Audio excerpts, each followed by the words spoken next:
For more than a decade, Delphi Salaried Retirees have been fighting to get their pensions restored after they were eliminated in 2009 when the company went bankrupt. Over the years, the judicial system has ruled against their lawsuits, but there now appears to be a new player in the game, President Trump.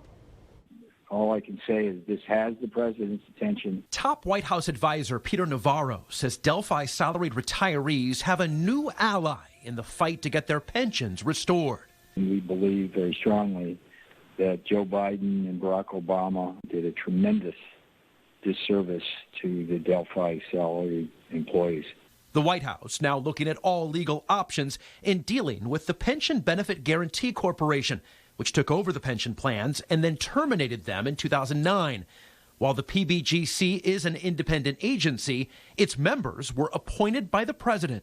The legal hurdle we've got to look at is to what extent the president can direct versus ask them to consider options. Calling it one of the great injustices of the previous administration, Navarro says it's not a financial issue. The money is there. It may not be all of the money, but there's certainly money there that could go a long way towards compensating these retirees. I mean, this has been devastating. And his message for Delphi retirees struggling to get their hopes up after a decades-long fight? President Trump, he gets things done. He has the backs of American workers. As for a timetable when something might come from President Trump, Navarro would only say that they're working it, and we'll see what happens. So is this the shot in the arm those thousands of Delphi salaried retirees need after that decades-long fight? Danielle Cotterman tells us retirees she spoke with are cautiously optimistic. Good evening, Danielle. That's right. Seemingly more encouraged than ever before. Those I spoke with tonight say they've never reached the top, reached the president, and weren't immediately pushed to the side. Funds are there. The process is available. All we need is for somebody to say, yes, this needs to happen. And President Trump is the person to do that. 11 years into the fight to have their pensions restored, Delphi salary retirees have had support on both sides of party lines, but say never have they had the ear of the president. That's the guy that can make the decision, and we never really got to Obama.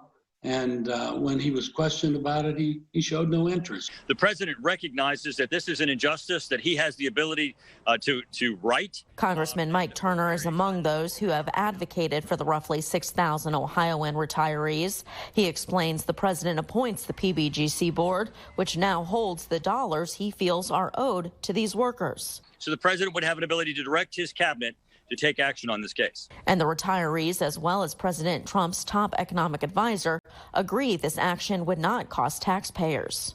By our calculation, yes, there's more than enough money in the PBGC's trust fund based only on the assets that they took from our plan and the growth that those assets have seen over the last 11 years. If successful, the salary retirees say Ohio alone stands to receive $100 million in back pay, with potentially another $1 million each month being funneled into the Youngstown, Warren area. Let those retirees live the life they should have lived. Imagine what $100 million coming into our economy can do for us. With more local news, I'm Danielle Cotterman.